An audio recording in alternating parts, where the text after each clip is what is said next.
السلام علیکم ورحمۃ اللہ وبرکاتہ، نحمده ونصلی علی رسولہ الکریم، اما بعد فاعوذ باللہ من الشیطان الرجیم، بسم اللہ الرحمن الرحیم، رب اشرح لی صدری ویسر لی امری واحلل عقدۃ من لسانی یفقہوا قولی۔ آج سے ہم اپنے پروگرام قرآن کے موتی کا آغاز کر رہے ہیں اللہ کے نام سے۔ مومن اپنے ہر کام کا آغاز بسم اللہ سے کرتا ہے، اللہ کے نام سے کرتا ہے، کیونکہ اللہ ہی نے ہمیں پیدا کیا ہے، اللہ ہی ہمیں رزق دے رہا ہے، اللہ ہی کی طرف ہمیں لوٹ کر جانا ہے۔ لہذا ہمیں اس زندگی میں ہر کام کرتے ہوئے اپنے رب کو یاد رکھنا چاہیے۔ قرآن مجید کا آغاز بھی اللہ سبحانہ تعالیٰ نے بسم اللہ سے کیا، اور ہمارے لیے یہی مشروع کیا کہ ہم اپنا ہر قول اور عمل بسم اللہ کے ساتھ شروع کریں۔ پہلی وحی کا آغاز بھی اللہ کے نام کے ساتھ ہوا۔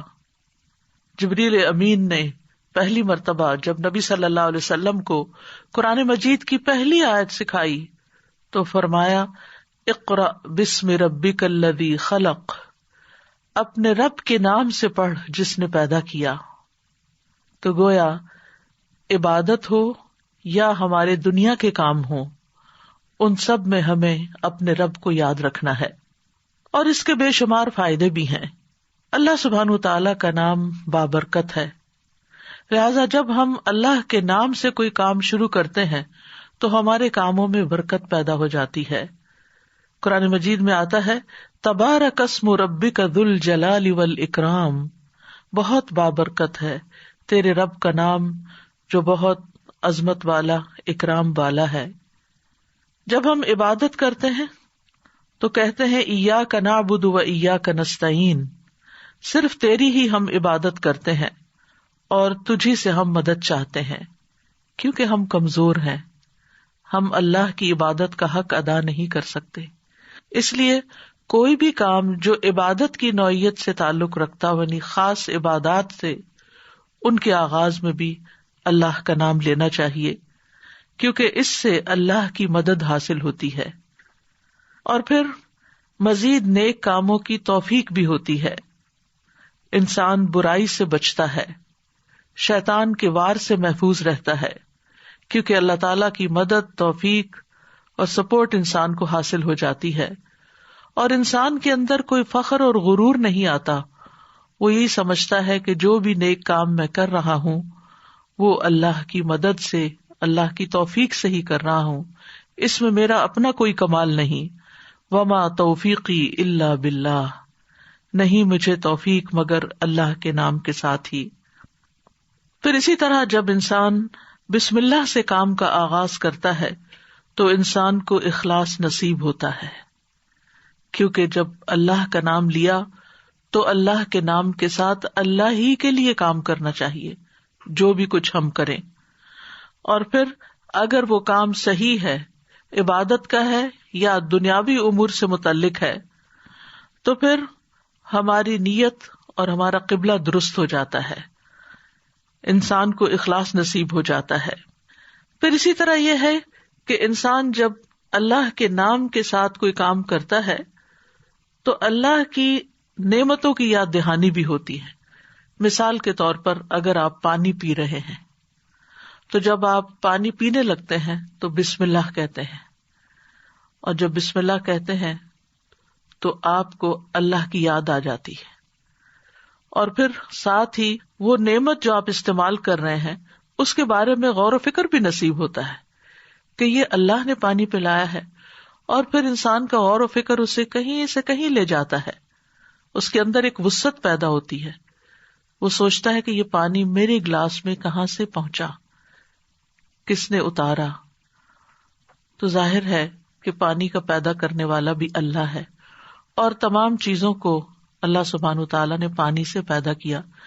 ہم تک جو پانی پہنچتا ہے کچھ تو زمینی ذرائع سے اور بیسیکلی بارش کے ذریعے آتا ہے۔ بارش کیسے آتی ہے؟ سمندروں کا پانی بخارات کی شکل میں اوپر اٹھتا ہے، اور پھر بادلوں کی شکل میں جہاں اللہ چاہتا ہے برساتا ہے. جب بادل برستے ہیں یا برف پڑتی ہے تو پہاڑوں کی چوٹیوں پر اور مختلف جگہوں پر یا تو پانی جم جاتا ہے یا پھر ندی نالوں کی شکل میں، دریاؤں کی شکل میں بہنے لگتا ہے، اور کچھ پانی رس کر زمین کے اندر چلا جاتا ہے، چشموں کی شکل اختیار کر لیتا ہے، اور پھر مختلف ذرائع سے ہوتے ہوتے وہ ہم تک پہنچتا ہے جسے ہم پیتے ہیں، اور جب پیتے ہیں تو پھر اللہ کا شکر ادا کرتے ہیں اور آخر میں الحمدللہ کہتے ہیں. لیکن اگر اتنے اہتمام کے ساتھ جو پانی میرے گلاس میں پہنچا اس کو میں نے اللہ کو یاد کیے بغیر، نعمت دینے والے کا نام لیے بغیر ہی پی لیا، تو اس سے بڑھ کر ناشکری کیا ہو سکتی ہے.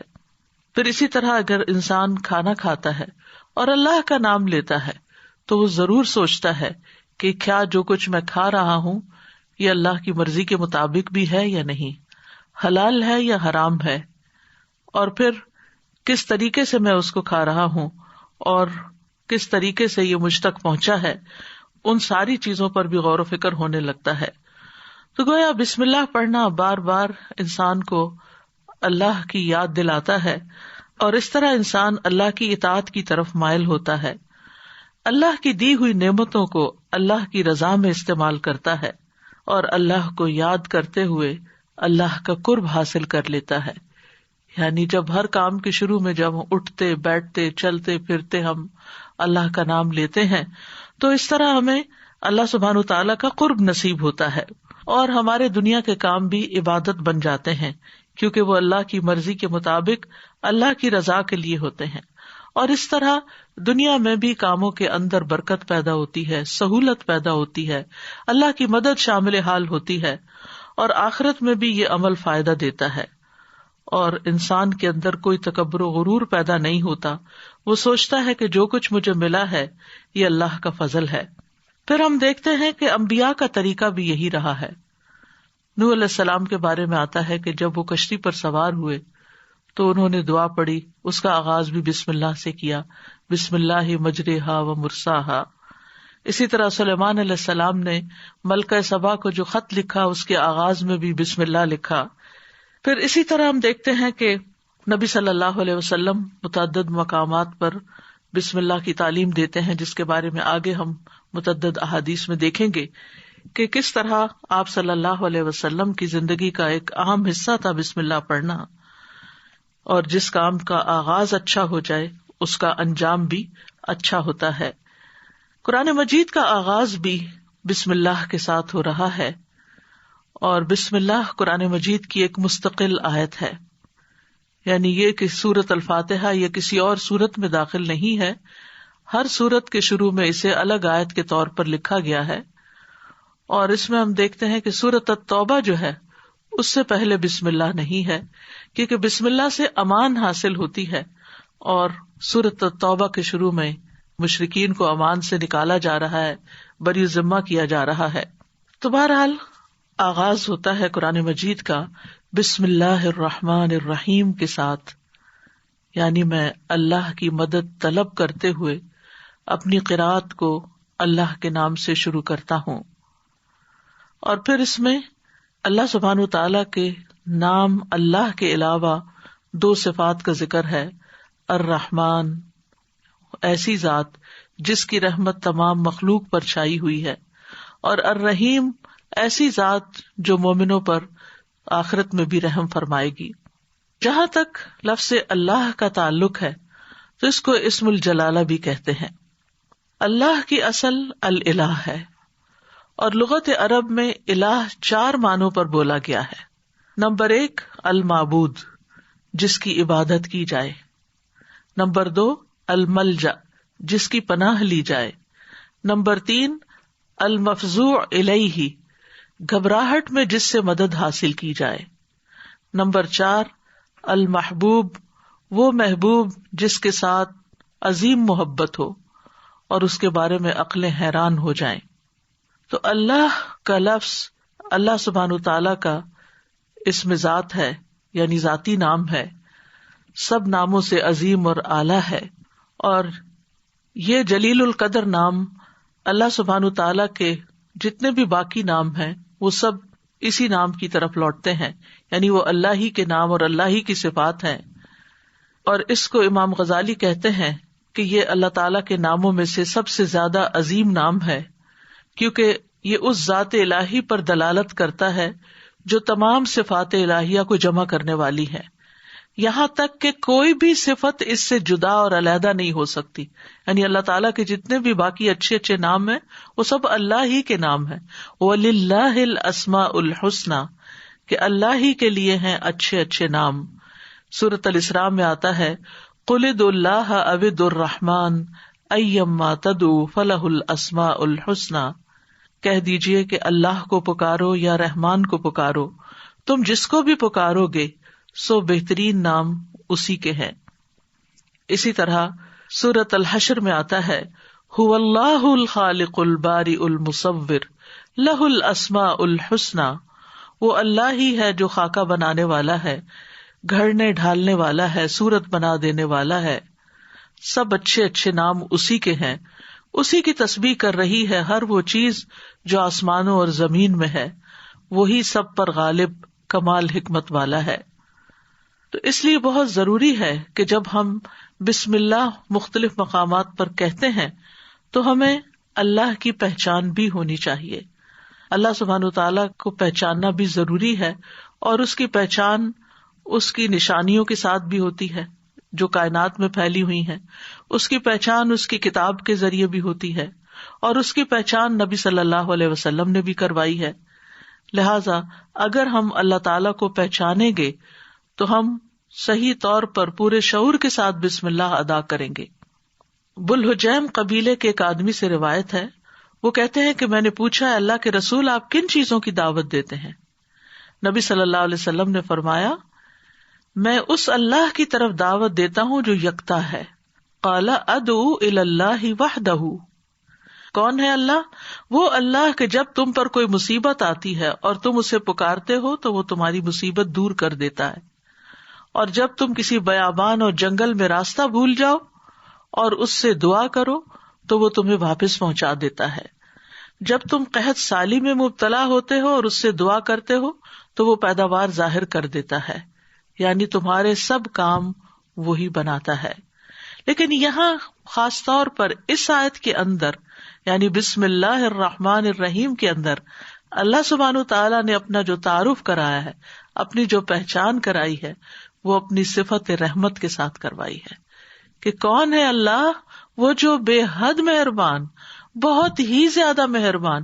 الرحمن فعلان کے وزن پر مبالغے کا صیغہ ہے کہ جو بہت ہی زیادہ، یعنی انسان کی عقل اس کو کمپریہینڈ کر ہی نہیں سکتی کہ وہ کتنا مہربان ہے. اور پھر مزید اسی صفت سے، صفت رحمت ہی سے الرحیم کا لفظ آیا کہ جو بار بار رحم کرنے والا ہے. لہذا اللہ سبحانہ و تعالی وہی ہے جو اپنی رحمتیں نچھاور کرتا ہے، اور رحمت کا مطلب ہے نرمی اور شفقت کرنے والا. گویا اللہ سبحانہ و تعالیٰ کی صفات میں اللہ تعالیٰ کے اپنے بندوں کے ساتھ، اپنی مخلوق کے ساتھ معاملہ کرنے میں نرمی اور شفقت ہے. اور رحمان اور رحیم دونوں صفات اللہ ہی کی ہیں، دونوں نام اللہ ہی کے ہیں، لیکن دونوں میں تھوڑا فرق ہے. رحمان ایسی رحمت والا جس کی رحمت دنیا کی تمام مخلوقات کو اور آخرت میں مومنوں کو بھی شامل ہے، یعنی یہ رحمت عام ہے. اور اسی نام سے اللہ سبحانہ تعالیٰ نے اپنے آپ کی پہچان کروائی کہ الرحمن علی العرش استویٰ، وہ بے حد رحم فرمانے والا عرش پر بلند ہوا. اور رحیم سے مراد ایسی رحمت والا کہ جو قیامت کے دن صرف مومنوں کے لیے ہوگی. اور ہم جانتے ہیں کہ اللہ سبحانہ وتعالیٰ کی رحمت کے 100 حصے ہیں، جس میں سے صرف ایک حصہ دنیا میں اتارا ہے، باقی اللہ سبحانہ وتعالیٰ نے آخرت کے لیے، یعنی اس کی باقی رحمتیں 99 جو ہیں وہ آخرت کے لیے ہیں، جس کی بنا پر وہ بندوں کی بخشش فرمائے گا. یہاں دونوں ناموں کو اکٹھا کیوں کیا گیا ہے؟ اللہ سبحانہ تعالیٰ کے دونوں نام الرحمن اور رحیم کا مل کر آنا اللہ سبحانہ تعالیٰ کی رحمت کے مزید کمال کو بیان کرتا ہے. اور اس کے بارے میں ابن القیم رحمہ اللہ کہتے ہیں کہ جہاں تک الرحمن الرحیم دونوں ناموں کو جمع کرنے کا تعلق ہے تو اس کا معنی ان دونوں معنوں سے اچھا ہے جو معنی ان کے الگ الگ بیان کیے جاتے ہیں، یعنی وہ مزید جمع ہو جاتا ہے. اور وہ یہ ہے کہ الرحمن اللہ کی قائم صفت پر دلالت کرتا ہے اور لفظ الرحیم اللہ کی مخلوق پہ کی جانے والی رحمت سے تعلق رکھتا ہے. پس پہلا نام جو ہے اللہ کی ذاتی صفت رحمت پہ دلالت کرتا ہے اور دوسرا نام اللہ کے فعل پر دلالت کرتا ہے کہ اللہ اپنی رحمت کے ساتھ مخلوق پر رحم فرماتا ہے.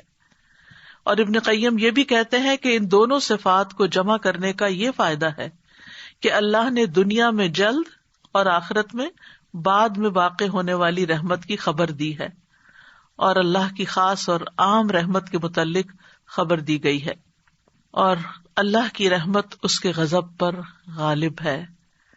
ابو ہریرہ کہتے ہیں کہ رسول اللہ صلی اللہ علیہ وسلم نے فرمایا، جب اللہ مخلوق کو پیدا کر چکا تو اس نے اپنی کتاب لوح محفوظ میں لکھا جو اس کے پاس عرش پر موجود ہے کہ میری رحمت میرے غضب پر غالب ہے، اور اس کی رحمت بہت وسیع ہے. قرآن مجید میں آتا ہے وَرَحْمَتِي وَسِعَتْ كُلَّ شَيْءٍ، میری رحمت نے ہر چیز کو گھیر رکھا ہے. کوئی اس کو مانتا ہے یا نہیں مانتا، اس کی عبادت کرتا ہے یا نہیں کرتا، جتنے بھی ہم دنیا میں لوگ چل پھر رہے ہیں، سخت سخت نافرمانیاں کرتے ہیں، لیکن اس کے باوجود وہ ہمیں جینے کی مہلت دیتا ہے، رزق دیتا ہے، ہمارے کام سنوارتا ہے، ہمیں مشکلات سے بچاتا ہے. تو اللہ کے یہ دونوں نام جو ہیں، انسان کو اگر ان کی پہچان ہو جائے تو ہر غم اور پریشانی اس کی دور ہو جائے، کیونکہ ہر تکلیف میں، ہر مشکل میں اگر انسان یہ یاد کر لے کہ میرا رب بڑا ہی مہربان ہے، بڑی ہی رحمت فرمانے والا ہے، تو انسان کی پریشانی دور ہو جائے کہ وہ ہے کوئی جو میری مشکل آسان کر سکتا ہے اور وہ اپنی رحمت فرمائے گا اور ضرور کر دے گا. تو ہمیں ہر کام سے پہلے بسم اللہ پڑھنی چاہیے، کیونکہ اللہ سبحانہ تعالیٰ کا نام لینے والا کامیاب ہوتا ہے. جیسے کہ قرآن مجید میں آتا ہے قد افلح من تزکا وذکر اسم ربہ فصلی، بے شک کامیاب ہو گیا جو پاک ہوا اور اس نے اپنے رب کا نام یاد کیا. یعنی رب کا یہ نام لینا کامیابی کی علامت ہے، کامیابی کی ضمانت ہے. اور پھر نماز پڑھی، اور صبح و شام خاص طور پر اللہ کا نام لینا چاہیے. سورۃ الانسان میں آتا ہے وَاذْكُرِ اسْمَ رَبِّكَ بُكْرَةً وَأَصِيلًا، اور اپنے رب کا نام صبح اور پچھلے پہر یاد کیا کرو. تو بہرحال اللہ کا نام لینا برکت کا سبب ہے. ایک شخص نے نبی صلی اللہ علیہ وسلم سے کہا، ہم کھانا تو کھاتے ہیں لیکن ہم سیر نہیں ہوتے، ہمارا پیٹ نہیں بھرتا. آپ نے فرمایا شاید تم الگ الگ کھاتے ہو، اپنے کھانے پہ جمع ہو جایا کرو اور کھانے کے وقت اللہ کا نام لیا کرو، وہ تمہارے لیے اس کھانے میں برکت ڈال دے گا. یعنی یہ مطلب یہ ہے کہ اگر تھوڑا بھی ہوگا تو تمہارا پیٹ بھر جائے گا اور تمہاری بھوک مٹ جائے گی. اسی طرح اللہ کا نام لینے سے انسان کو ہر طرح کی حفاظت بھی ملتی ہے. جابر بن عبداللہ سے مروی ہے کہ رسول اللہ صلی اللہ علیہ وسلم نے فرمایا، جب رات کا آغاز ہو یا جب شام ہو جائے تو اپنے بچوں کو روک لو، گھر سے باہر نہ نکلنے دو، کیونکہ اس وقت شیاطین پھیل جاتے ہیں. پھر جب رات کی ایک گھڑی گزر جائے تو انہیں چھوڑ دو اور دروازے بند کر لو. اس وقت اللہ کا نام لو، کیونکہ شیطان بند دروازے نہیں کھول سکتا.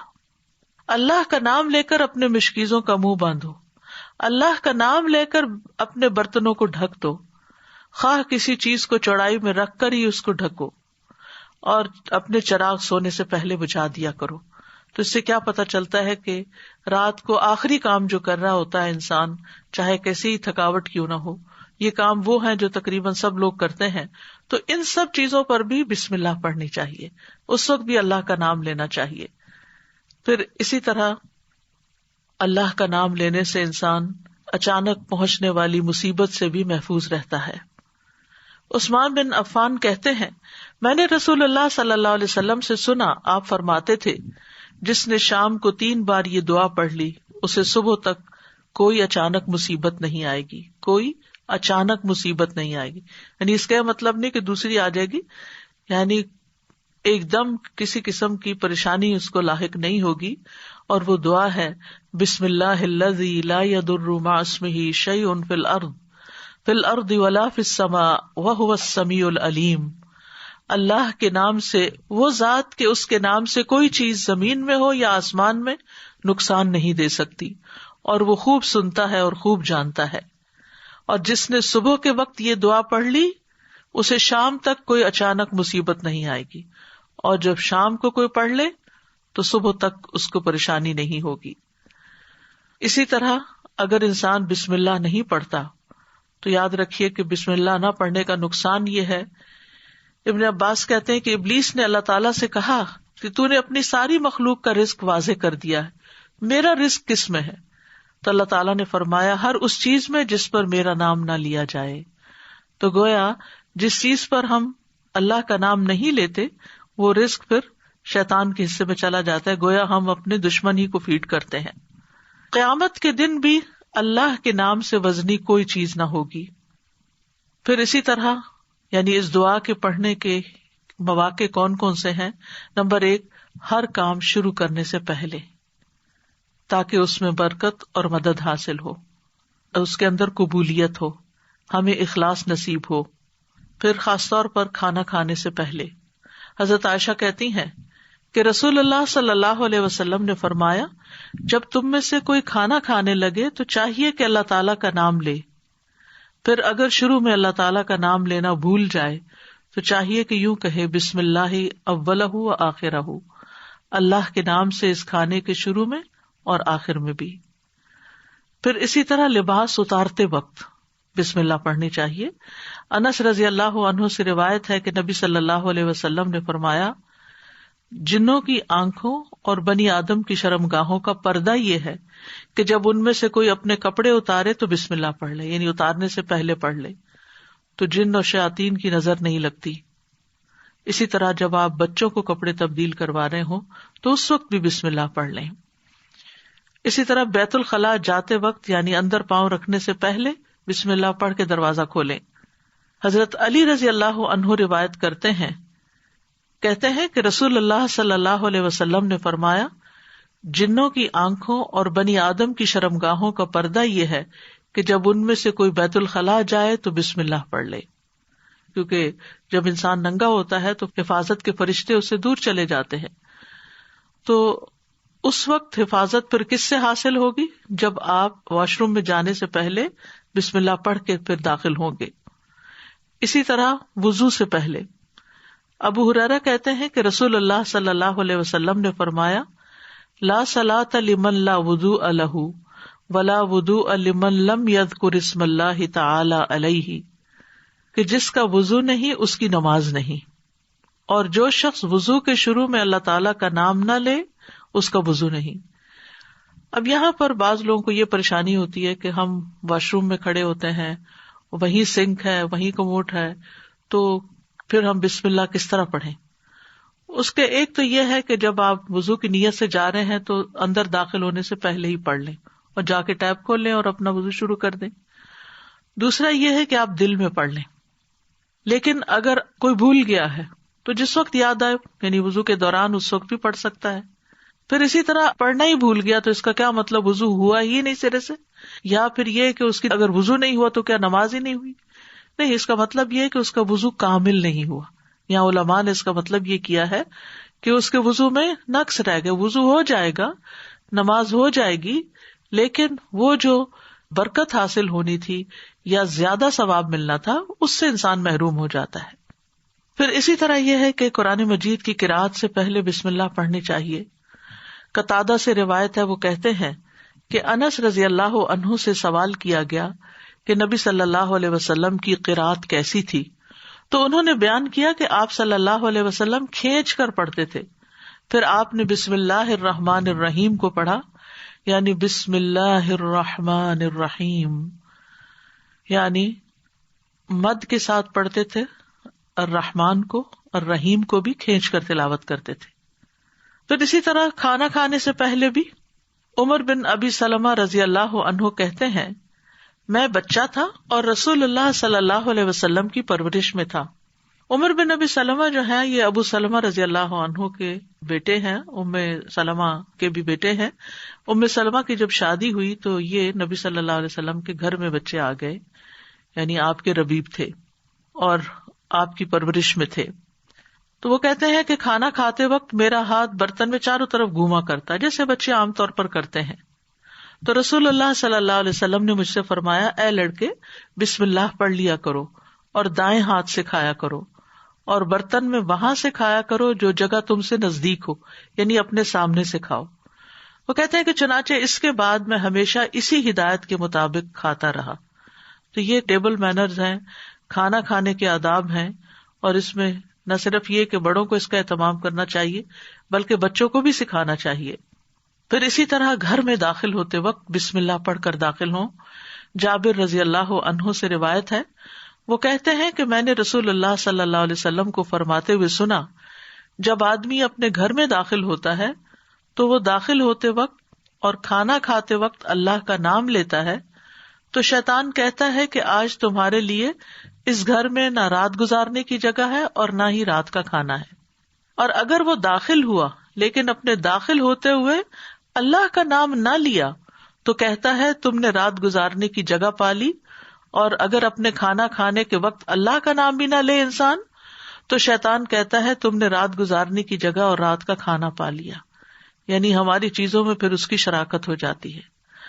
اب دیکھیں کہ بہت سارے مسائل اور بہت ساری بیماریاں عام ہو چکی ہیں جن کی بعض اوقات تشخیص بھی نہیں ہو پاتی، اور پھر ہم بعض اوقات یہ سمجھتے ہیں کہ شاید جادو ہو گیا ہے یا پھر یہ کوئی نظر لگ گئی ہے. لیکن اگر ہم ان آداب کا خیال رکھیں تو انشاءاللہ شیطان جو ہمارا دشمن ہے اس کے شر سے محفوظ رہیں گے. نہ صرف یہ کہ خود اپنے لیے بلکہ اپنے گھر والوں کے لیے بھی ان کو تعلیم بھی دیں اور ان کو یاد دہانی بھی کرائیں، اور ان کی پروٹیکشن کا انشاءاللہ بہترین سر و سامان ہوگا. اسی طرح رات کو سونے سے پہلے بسم اللہ پڑھ کر بستر جھاڑنا چاہیے.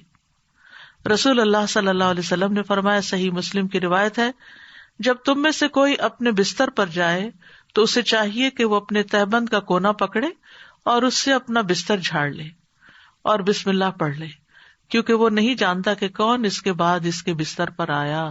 یہ بات بڑی اہم ہے کہ وہ نہیں جانتا.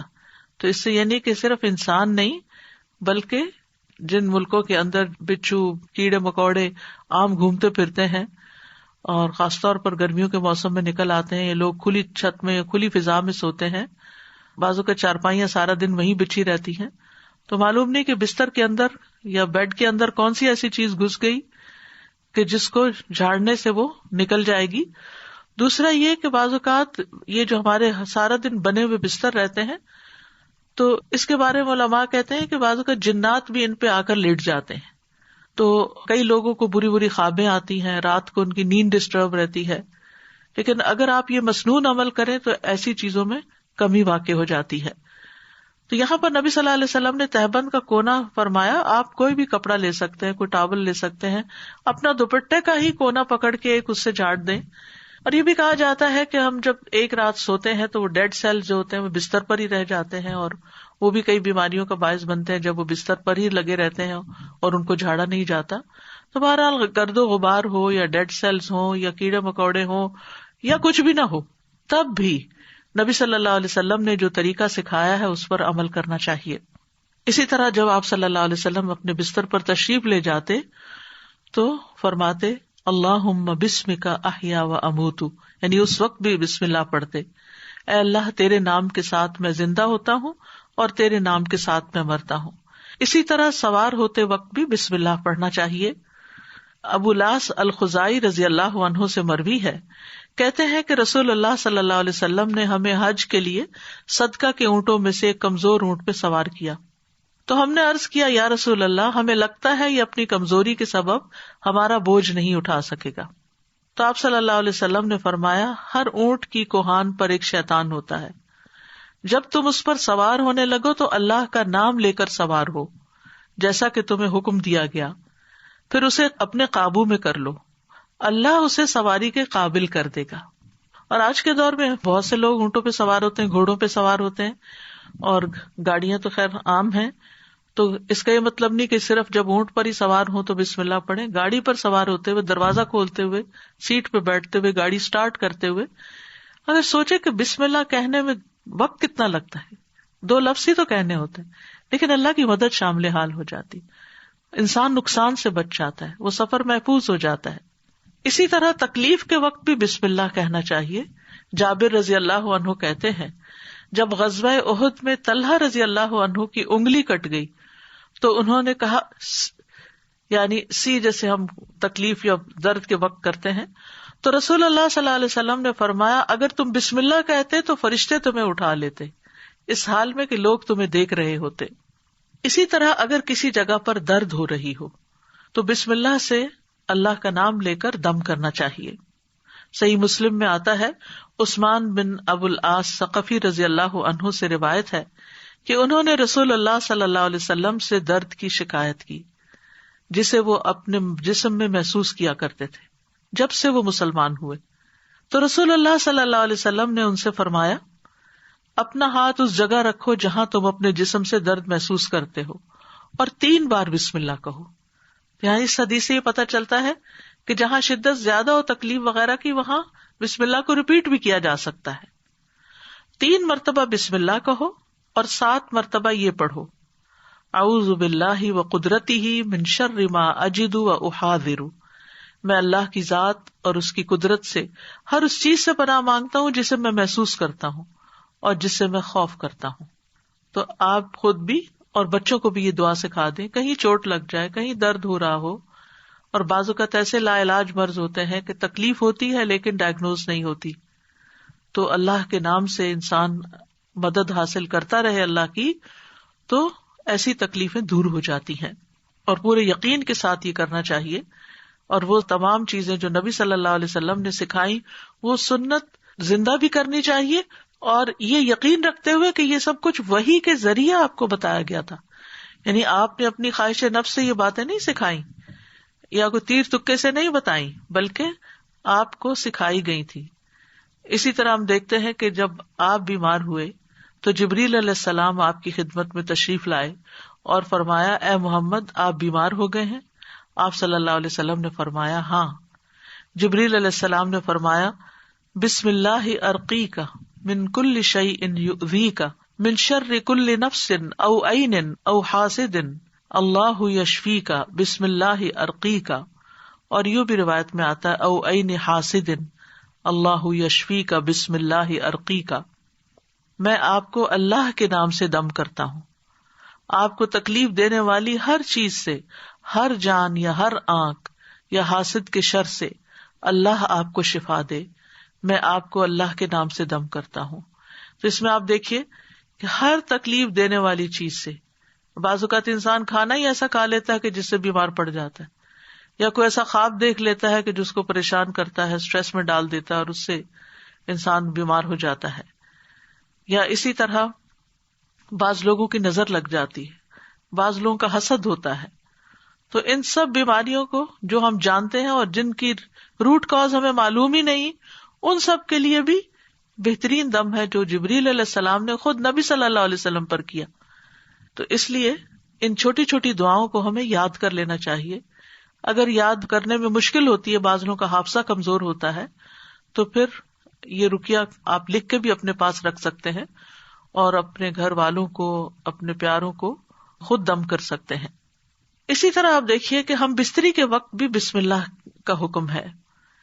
یعنی اس سے یہ پتہ چلتا ہے کہ چاہے آپ نماز پڑھ رہے ہیں یا قرآن پڑھ رہے ہیں یا پھر عین دنیا کے کوئی کام کر رہے ہیں، تو آپ بسم اللہ سے ان کا آغاز کریں. ابن عباس کہتے ہیں، اور وہ اس حدیث کو نبی صلی اللہ علیہ وسلم تک پہنچاتے ہیں کہ آپ نے فرمایا جب تم میں سے کوئی اپنی بیوی کے پاس آئے تو کہے بسم اللہ اللہم جنبنا الشیطان وجنب الشیطان ما رزقتنا. اللہ کے نام کے ساتھ اے اللہ ہمیں شیطان سے بچا اور شیطان کو اس چیز سے دور رکھ جو اس کے نتیجے میں تو ہمیں عطا فرمائے. یہ دعا پڑھنے کے بعد میاں بیوی کو جو اولاد ملے گی اسے شیطان نقصان نہیں پہنچا سکتا. یعنی اتنا فائدہ ہے اس دعا کا. یعنی عین اس وقت بھی اللہ کے نام کو، اللہ کی یاد کو نہیں بھولنا چاہیے. پھر اسی طرح جانور ذبح کرتے وقت قرآن مجید میں آتا ہے وَالْبُدْنَ جَعَلْنَاهَا لَكُم مِّن شَعَائِرِ اللَّهِ لَكُم فِيهَا خَيْرٌ فَاذْكُرُوا اسْمَ اللَّهِ عَلَيْهَا صَوَافَّ، اور قربانی کے بڑے جانور ہم نے انہیں تمہارے لیے اللہ کی نشانیوں سے بنایا، یعنی اللہ کی نشانیاں ہیں، تمہارے لیے ان میں بڑی خیر ہے، سو ان پر اللہ کا نام لو، اس حال میں کہ گھٹنا بندھے کھڑے ہوں، یعنی اونٹوں پر۔ اس کا مطلب نہیں کہ صرف اونٹوں پر، بلکہ آپ صلی اللہ علیہ وسلم نے ایک مرتبہ سینگوں والے مینڈھوں کی قربانی دی تو آپ اپنے ہاتھ سے انہیں ذبح کر رہے تھے، اور حضرت انس کہتے ہیں کہ میں نے دیکھا آپ نے ان کے رخسار پر قدم رکھا ہوا تھا، آپ نے بسم اللہ پڑھی اور تکبیر کہی، بسم اللہ اللہ اکبر۔ اسی طرح خط کے آغاز میں میت کو دفناتے وقت ابن عمر رضی اللہ عنہ سے مروی ہے کہ نبی صلی اللہ علیہ وسلم جب میت کو قبر میں اتارتے تو فرماتے بسم اللہ وعلی سنت رسول اللہ، اللہ کے نام سے اور رسول اللہ صلی اللہ علیہ وسلم کے طریقے پر۔ تو گویا آغاز بھی اللہ کے نام سے اور زندگی کا آخری مرحلہ بھی اللہ کے نام سے۔ تو کرنے کے کام یہ ہیں کہ ہر کام شروع کرنے سے پہلے اللہ کا نام لیں، تاکہ آغاز اچھا ہو تو انجام بھی اچھا ہو۔ شروع میں لینا بھول جائیں تو جب یاد آئے تو بسم اللہ پڑھ لیں۔ مثلاً بعض اوقات ہم بہت مصروف ہوتے ہیں یا بہت شدید بھوک لگی ہوتی ہے تو ایک دم ہم کھانے پہ جیسے ٹوٹ پڑتے ہیں اور بسم اللہ نہیں پڑھتے، حالانکہ جب کھانا لگ جاتا ہے تو گھر کا بڑا جو ہے وہ کہتا ہے بسم اللہ، یعنی شروع کیجیے۔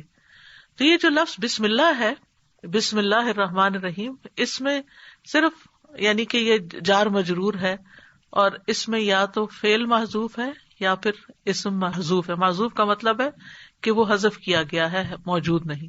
کیوں؟ اس لیے کہ وہ انڈرسٹوڈ ہے کہ جب ہم کوئی کام کریں گے تو ہماری نیت میں وہ چیز ہوگی کہ اللہ کے نام سے میں پانی پیتا ہوں، اللہ کے نام سے میں کھانا کھاتا ہوں، اللہ کے نام سے میں سونے لگا ہوں، اللہ کے نام سے میں گھر سے نکلنے لگا ہوں۔ تو ہمیں اپنی ساری زندگی کا جائزہ لینا ہے کہ ہم کہاں کہاں بسم اللہ پڑھتے ہیں۔ آپ دیکھیے کہ اسلامک کلچر میں تو ہر موقع پر، یعنی جب کوئی کام نہیں کہا جاتا، آپ کے بھی دل میں ہوتا ہے دوسرے کے بھی، تو آپ صرف بسم اللہ کہہ کے اس کو سمجھا دیتے۔ مثلا آپ کے گھر کی بیل بجتی، آپ دروازہ کھولتے ہیں، آپ کا کوئی دوست کھڑا ہوتا ہے تو آپ کہتے ہیں بسم اللہ۔ آپ یہ نہیں کہتے اندر داخل ہو جاؤ، یہ نہیں بولتے، آپ کہتے بسم اللہ۔ آپ اس کو بٹھاتے ہیں، وہ آپ کے لیے کوئی گفٹ لایا ہوتا ہے تو آپ کو کہتے بسم اللہ، یہ آپ کے لیے ہے، یعنی پورا جملہ بھی نہیں بولتے، صرف بسم اللہ۔ پھر اسے آپ اس کو کھانے پہ بٹھاتے ہیں، کھانا پیش کرتے ہیں تو کہتے ہیں بسم اللہ۔ ہاتھ دھلانے کے لیے جاتے ہیں تو کہتے ہیں بسم اللہ۔ یعنی بسم اللہ ایسے لفظ ہیں کہ جو ہماری ساری ما فی الضمیر کو بیان کر دیتے ہیں، اور کہنے والا بھی جانتا ہے کہ وہ اللہ کا نام کیوں لے رہا ہے، اور سننے والا بھی سن رہا ہوتا ہے کہ اللہ کا نام کیوں لیا جا رہا ہے یہاں۔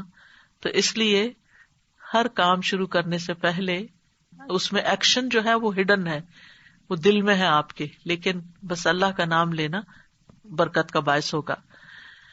تو اللہ کے نام کی برکتیں حاصل کریں، حسرتوں سے بچیں۔ یعنی آپ بیٹھنے لگے ہیں کہیں تو بسم اللہ پڑھ کے بیٹھ جائیں، وہاں سے اٹھنے لگے ہیں تو بسم اللہ پڑھ لیں، اپنی یہ عادت بنا لیں۔ اور بچوں کے سامنے ذرا اونچی آواز سے بسم اللہ کہیں تاکہ وہ سنیں اور بار بار سنتے رہیں۔ مجھے یاد ہے بچپن میں جب کوئی بچہ گر جاتا تھا تو ہماری پھوپھی ہمارے ساتھ رہتی تھی، تو اس وقت بھی بسم اللہ پڑھتی، پھر اٹھاتے ہوئے، پھر اس چوٹ کو سہلاتے ہوئے، یعنی ہر دوسرے کام میں بسم اللہ بسم اللہ۔ بچوں کو دودھ پلاتے ہوئے، بچوں کو اٹھاتے ہوئے، ان کو چینج کرتے ہوئے، تو یعنی بسم اللہ ہماری گھٹی میں پڑ جانی چاہیے کہ ہم کوئی کام اللہ کی یاد کے بغیر نہ کریں۔ جس سے انسان کو محبت ہوتی ہے وہ اس کے دل میں رہتا ہے اور اس کو ہمیشہ وہ یاد کرتا رہتا ہے۔ تو جو لوگ اللہ سے محبت کرتے ہیں، اور اللہ کا لفظ کا تو معنی ہی کیا ہے، ایک معنی یعنی مألوہ، یعنی جس سے شدید محبت کی جاتی ہے، جیسے اردو میں لفظ والہانہ کہتے ہیں آپ، والہانہ جس سے محبت کی جاتی ہے۔ تو اگر ہم اس کو اپنا اللہ سمجھتے ہیں، محبوب سمجھتے ہیں، اور اس سے والہانہ محبت کرتے ہیں، اور اس کی طرف پناہ لینا چاہتے ہیں، اپنے دشمن سے بچنا چاہتے ہیں، تو پھر اس کے لیے آپ اپنی عادت بنا لیں، اور جتنے مقامات کا میں نے ذکر کیا ہے ان پر تو خاص طور پر بسم اللہ کہنا نہ بھولیں. انشاءاللہ آپ دیکھیں گے کہ اس کی برکت سے، کہتے ہیں نا بسم اللہ کی برکت، تو بسم اللہ کی برکت سے آپ کی زندگی کے بہت سے کام آسان ہوں گے، بہت سی پریشانیوں سے نجات ملے گی. تو آئیے ایک دفعہ ہم خوبصورت آواز میں بسم اللہ سن لیتے ہیں. بسم اللہ الرحمن الرحیم. بسم اللہ الرحمن الرحیم. بسم اللہ الرحمن الرحیم. اس کے ساتھ ہی میں آپ سے اجازت لیتی ہوں. کل انشاءاللہ اسی وقت دوسرے پارے سے ایک آیت کا انتخاب کر کے آپ کے ساتھ بات چیت ہوگی. یہ رمضان کے سلسلے کی ایک کڑی ہے، اور اس وجہ سے ہر پارے سے صرف ایک آیت کو سلیکٹ کیا گیا ہے تاکہ ہم ایک آیت کو سمجھ بھی جائیں اور اس کو اپنی زندگی میں لے آئیں، تاکہ ہمارا علم ہم پر بوجھ نہ ہو، ہمارے لیے عمل کرنا آسان ہو. یعنی کبھی یہ روایت رہی کہ ایک دن میں ایک سپارہ پورا پڑھ لیا جائے، کبھی تیز بارش ہوتی ہے، اور کبھی ایک دن میں بس ایک آیت ہی سمجھ لی جائے. تو اصل مقصد کیا ہے؟ تدبر اور عمل، کہ ہم غور و فکر بھی کریں اور اس کے ساتھ ساتھ عمل بھی کریں. وآخر دعوانا ان الحمد للہ رب العالمین. سبحانک اللہم وبحمدک، اشہد ان لا الہ الا انت، استغفرک واتوب الیک. السلام علیکم ورحمۃ اللہ وبرکاتہ.